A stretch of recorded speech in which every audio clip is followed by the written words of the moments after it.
Bonjour à tous. Donc, après ces moments d'émotion, maintenant, Allah yarham shuhada, la Palestine est toujours dans notre cœur. Chaque minute, chaque heure, nous sommes avec eux. Malheureusement, avec une certaine impuissance. On veut tous être parmi eux, les aider, donner ce qu'on peut. Malheureusement, Allah. On souhaite toujours quand même, Inch'Allah, une issue donc, à ce peuple frère. Donc on va passer donc à la science, parce qu'on est là pour ça. Je remercie l'association du corps médical privé de Chlef de nous avoir réunis tous ici pour la 10e fois. Et je vous demande de les applaudir pour leur continuité et leurs efforts. Si le premier communicant donc est prêt, donc je vais appeler donc le professeur Herwell, donc épidémiologiste au CMF du CHU d'Oran, qui va nous parler donc de l'épidémiologie du cancer. Quel est l'état des lieux en Algérie en 2023? Donc vous avez 14h30, 14h55, donc vous avez 25 minutes. Veuillez respecter le temps. Merci beaucoup.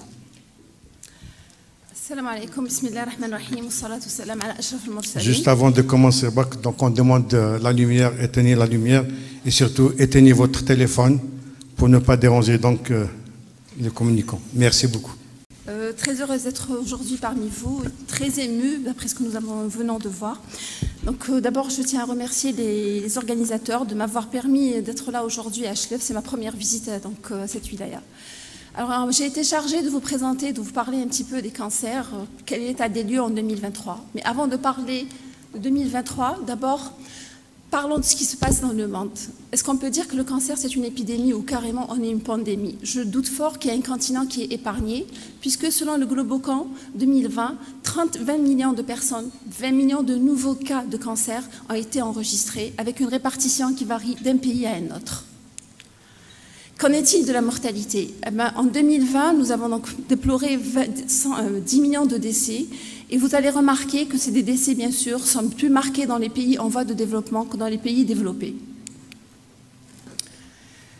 Par rapport maintenant au type de cancer, si vous remarquez bien par rapport aux 10 millions qui ont été enregistrés donc chez le sexe masculin, vous avez pratiquement 4 types de cancers qui représentent plus de 50% chez les hommes et 4 types, plus de 50% chez les femmes. C'est le cancer du sein, le colorectum, le poumon et le col utérin.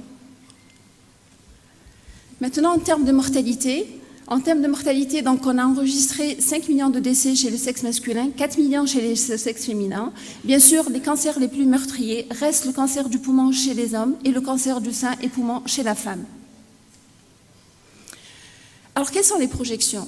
En 2008, déjà, le Globocan estimait qu'il va y avoir une augmentation de cas.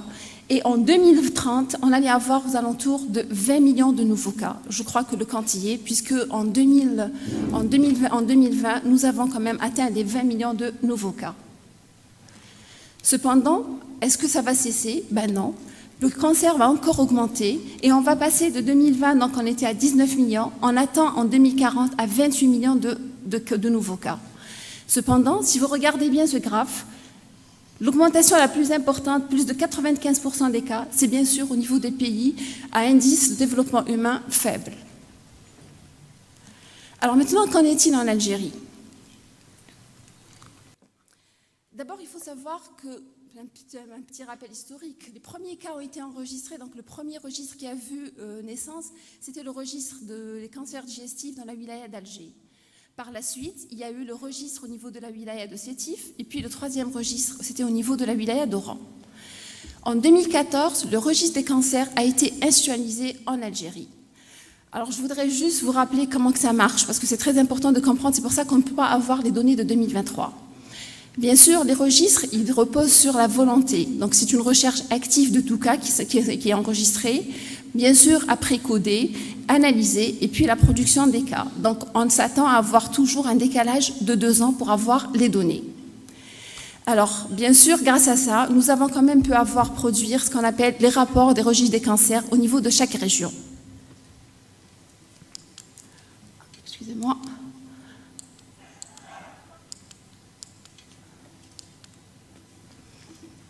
Pardon. Alors, qu'en est-il de la population couverte? Parce qu'un registre, normalement, il est donc évalué par rapport à son taux de couverture. En 2016, donc, il y a 3 régions, la région ouest, sud-ouest, la région centre et la région est et sud-est.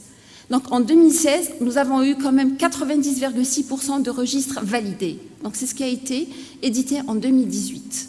Cependant, en 2019, nous remarquons que le taux de couverture a chuté à 85,9%, ce qui a été édité en 2022. Mais bien sûr, vous devinez que ça, c'est l'impact de la pandémie Covid, où il y a eu quand même un ralentissement dans la collecte des données. Maintenant, si on revient au taux d'incidence brut, il faut savoir qu'en 2019, il y a eu à peu près 47 000 nouveaux cas enregistrés en Algérie. Si on voit un petit peu, donc on a eu 126,1 nouveaux cas pour 100 000 habitants. C'est ce qu'on appelle le taux d'incidence brute. Et ça diffère bien sûr d'un réseau à un autre.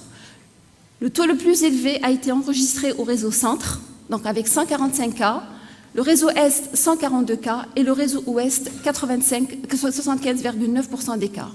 Et si vous remarquez aussi, le taux de couverture varie. Donc, c'est le réseau ouest qui a un taux de couverture le plus élevé de 96%. Alors, comment évolue ce taux d'incidence? Vous avez constaté qu'on est passé de 100,3 nouveaux cas en 2016 à 126 nouveaux cas en 2019. Cette augmentation concerne aussi bien le sexe masculin que le sexe féminin, mais bien sûr, l'incidence chez la femme est beaucoup plus importante que l'incidence chez les hommes. Chez la femme, on est passé de 111 cas à 134,8 et chez les hommes, on est passé de 100 cas pour 100 000 hommes à 116 en 2019. Alors, quelles sont les localisations? D'abord, nous allons voir les principales localisations chez le sexe masculin. En 2019, donc, nous avons le premier cancer, c'est le cancer du poumon. En deuxième position, c'est le colorectum. En troisième position, c'est la prostate, puis la vessie, puis l'estomac. Est-ce que ce même profil a été observé en 2016 et en 2015? Non, il y a eu un petit changement. Si vous remarquez, en 2016, c'était le colorectum qui était le premier cancer en Algérie chez les hommes. Et le deuxième cancer, c'était le poumon. Puis pour le reste, ça n'a pas changé. Donc c'est toujours prostate, vessie, l'estomac. Donc ce même rang a été observé en 2015 avec un petit changement par rapport, bien sûr, à la vessie et la prostate. Maintenant, qu'en est-il pour le sexe féminin ou les cancers chez la femme? Ça, c'est une donnée qui est valable donc à l'échelle internationale. Le premier cancer, bien sûr, chez la femme, c'est le cancer du sein. Il reste toujours en première position. Donc, et on est passé de 55,3 nouveaux cas pour 100 000 femmes en 2015 à 62,1 nouveaux cas en 2019.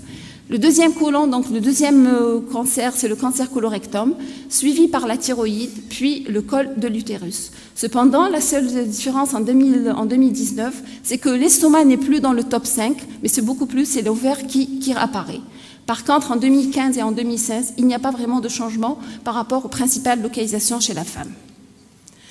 Alors, qu'en est-il de l'âge médian?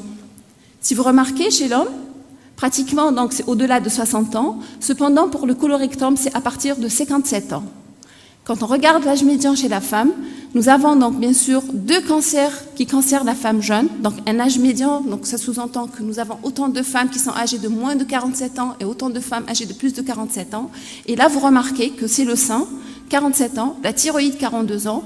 Pour le reste, donc le colorectum, il apparaît un peu plus tardivement que chez l'homme, donc à 65 ans, le col d'utérus 62 ans, l'estomac 65 ans et l'ovaire à 65 ans. Alors cette constatation a été dans une revue qui a été publiée en 2023. Je suis désolée parce que là vous ne voyez pas trop, mais elle a confirmé ce qui a été démontré dans les rapports des registres des cancers. C'est qu'en Algérie, vous voyez bien que pour quel que soit le cancer, donc pour le poumon, que ce soit pour le côlon, si on voit bien en termes d'Algérie, l'âge médian, il est vraiment c'est un âge plus jeune que ce qui est observé dans les différents autres pays.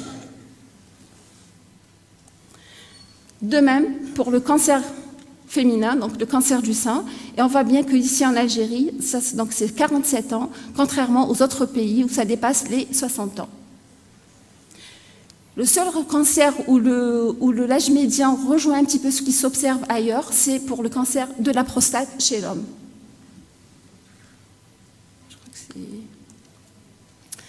Je suis désolée, il y a eu des plaques qui ont sauté, donc on ne sait pas, c'est des aléas des technologies. Alors maintenant, qu'en est-il chez les enfants? Il faut savoir qu'en Algérie, ils ont mis en place il y a quelques années le registre national des cancers chez l'enfant. Et le taux d'incidence, donc, il a été calculé par rapport aux différentes tranches d'âge. Et on a remarqué que pour les jeunes de moins de 4 ans, il y a une prédominance du sexe féminin. Et au-delà de 4 ans, c'était une prédominance chez le sexe masculin. Maintenant, si on regarde quel est le profil des cancers, on voit bien que chez les moins de 15 ans, vous avez les tumeurs du système nerveux qui occupent le premier rang, de même que chez les plus de, donc que ce soit les filles ou les garçons. En deuxième position, vous avez les leucémies. Mais bien sûr, chez les filles, en troisième position, c'est les tumeurs du système nerveux sympathique qui, eux, occupent le quatrième rang chez les garçons de moins de 15 ans. Donc, en 2019, il y a eu 738 nouveaux cas qui ont été notifiés chez les enfants de moins de 15 ans. Il est encore parti. Donc, par rapport au sexe, donc au-delà de 15 ans, il y a eu 148 cas qui ont été notifiés. Maintenant, est-ce qu'il y a des particularités selon les régions ?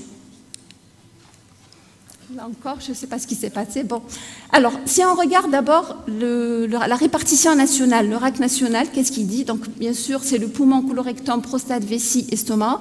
Mais si je compare les deux régions, l'ouest et l'est et sud-est, donc on voit bien que par rapport à l'ouest, ça se calque par rapport au national. Par contre, au niveau de l'est et sud-est, vous avez bien, c'est le colorectum qui occupe la première position, suivi par le poumon, puis prostate, vessie et l'estomac chez l'homme. Par contre, chez la femme, on voit bien que l'ouest, bien sûr, se calque par rapport aux deux premières localisations. C'est toujours donc le sein, le colorectum, donc que ce soit l'est ou l'ouest.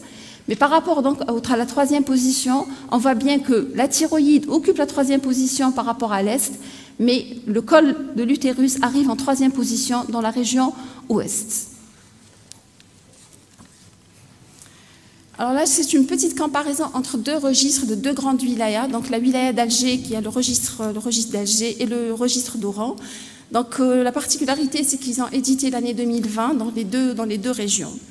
Alors si on regarde bien par rapport à Alger, alors l'âge moyen au niveau donc, de la wilaya d'Alger, c'est 61 ans avec un âge médian de 65 ans. À Oran, c'est un âge plus jeune, c'est 53 ans, plus ou moins 18 ans. Maintenant, par rapport aux différents types de cancers qui sont observés, à Oran, bien sûr, c'est toujours le poumon qui reste en première position, quelle que soit l'année, en 2018 ou en 2019 ou en 2020.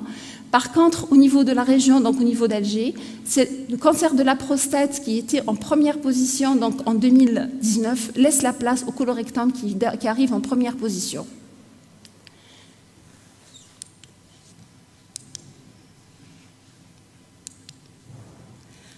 Chez la femme, par contre, on voit bien que, quelle que soit la région, c'est toujours le cancer du sein qui occupe donc la première place. L'âge médian est pratiquement le même, 52 ans à Oran, 54 ans à Alger. Il est suivi, bien sûr, ici en deuxième position par le colorectum. Il y a une particularité, une différence, c'est qu'il y a l'émergence du cancer du poumon chez la femme oranaise en 2020 et en 2019, alors qu'il n'apparaît pas dans le top 5 des cancers au niveau d'Alger. Alors, quelles sont les estimations des projections d'incidence? Est-ce qu'on s'attend encore à une augmentation de cas? Une projection a été faite de 2015 à 2025 et vous allez voir qu'en 2015, on s'attendait à avoir pratiquement 18 000 cas et 23 000 nouveaux cas chez les femmes. En 2025, on s'attend à 32 000 nouveaux cas chez la femme et 28 000, pratiquement 29 000 nouveaux cas chez les hommes. Si on remarque que le nombre de cas enregistrés en 2019, on avait 47 000 nouveaux cas. Ça sous-entend qu'il faut s'attendre à cette augmentation et donc 2025, c'est pratiquement dans une année. Donc il faut se préparer à cette augmentation de cas. Alors quelles sont les tendances? Pour les tendances, je vais juste présenter deux études qui ont été faites. La première donc, qui a été publiée en 2023. En 2020, donc elle vient d'être publiée. Ça, c'est l'équipe du service là où je suis, qui ont fait un travail sur l'épidémiologie des cancers en Algérie sur le registre de 1996 à 2019. Et vous remarquez bien que ce soit chez l'homme ou chez la femme, il y a une tendance de l'augmentation du cancer du poumon. Chez la femme, on aura une tendance à l'augmentation du cancer, bien sûr, du sein. Pour les autres cancers, il va y avoir une diminution, mais avec l'apparition du cancer colorectal chez la femme. Alors, qu'est-ce qui s'est passé? Donc, quand même, par rapport à la variation annuelle proportionnelle, on s'attend à une augmentation de plus de 3,2% de cas par année chez la femme, donc cancer du sein chez la femme, à plus de 3,7% le cancer colorectal chez l'homme, à plus de 2,1% de cas chez les femmes. Toutefois, il y a eu quand même, on s'attend à une diminution de certains cancers, tels que le cancer du col de l'utérus de moins de 5%, et une diminution, bien sûr, de cancer de l'estomac, que ce soit chez la femme ou chez les hommes.